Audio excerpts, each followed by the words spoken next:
Hello and welcome back to the Old Soul Millennial channel. I'm currently in the middle of restoring my side porch. What I want to make this specific video about is what I have found to be the easiest and quickest way to remove latex paint from decking. Now, this side porch was painted with 2 layers of latex paint, and I suppose you could paint over that, but it's not going to adhere as well and it's not going to look as nice. Ideally, you're trying to prep the surface, get it down to somewhat bare wood, so when you go to apply your new paint, you have a nice, even, properly adhered coat.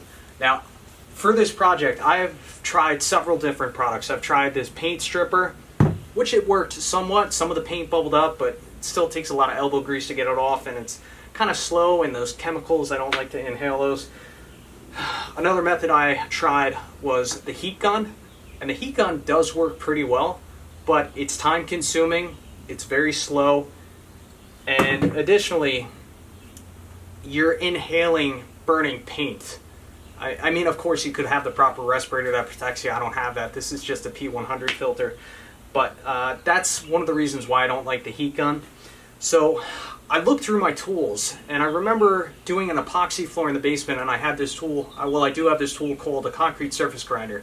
It's basically like an angle grinder with a diamond tipped wheel that allows you to kind of burn off the top layer of concrete so that epoxy floor properly adheres. Well, I kind of stole that idea, and I decided to turn my angle grinder into something very similar. So this is a 4.5-inch angle grinder, and I did remove the guard, which is dangerous, and just understand the risks of doing that. But what I did, I basically took a flap disc, removed the guard, and now I have something very similar to that concrete surface grinder. Except with this 4.5-inch angle grinder and this flap disc, this is much less abrasive. And the nice thing about this, you can hold this flat on the deck and sand down the surface smoothly and evenly.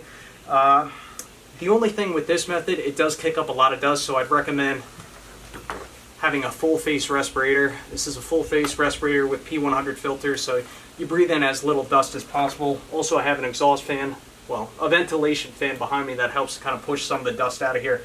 But anyway, my technique, this is similar to anytime you're sanding down concrete or wood or anything. You just don't want to leave it in one spot for too long. My specific technique, I like to do little circles, keep the thing moving, sometimes back and forth, straight lines. You definitely don't want to take this angle grinder and just hold it in one spot, because you'll start burning through the wood, you'll have a dip, and you don't want that. So keep the device moving, and it definitely seems to be the quickest and most effective way at removing latex paint off the decking. So I'm going to don my PPE momentarily here, and I'll just show you my technique, and then after that I'll conclude this video. Hopefully you find this video helpful.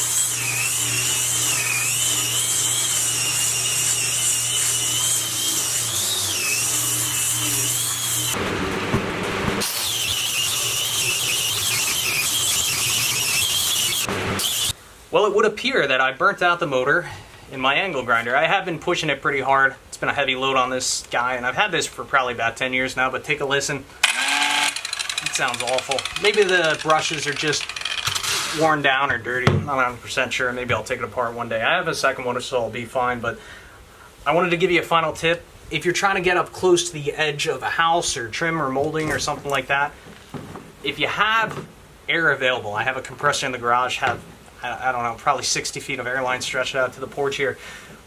This is a really handy tool. This is a 90-degree pneumatic die grinder with a sandpaper disc. I think these are called roll locks, right? So it just kind of twist in there like so, but this is an excellent tool for getting the final inch or two in between the area that you've already sanded down and your house or molding or something like that. So this is nice because you can control the speed and you can choose different grits of sandpaper. I think this is maybe like a 80 grit or something like that, but it allows you to get up nice and close to the house.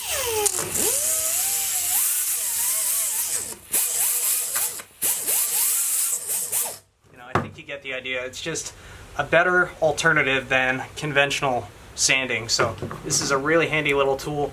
I'll leave a link for this down in the description below and the roll-lock discs in case you need it. But here's an update after day one. I just finished sanding the deck, and I was also digging out some of the rot. I mean, you could see that it's somewhat extensive, but I think it's manageable. Just fill it in with Bondo, sand it down, maybe give it another coat of Bondo if needed. We'll just paint over it. Right? Right. Alright. Let's call it quits.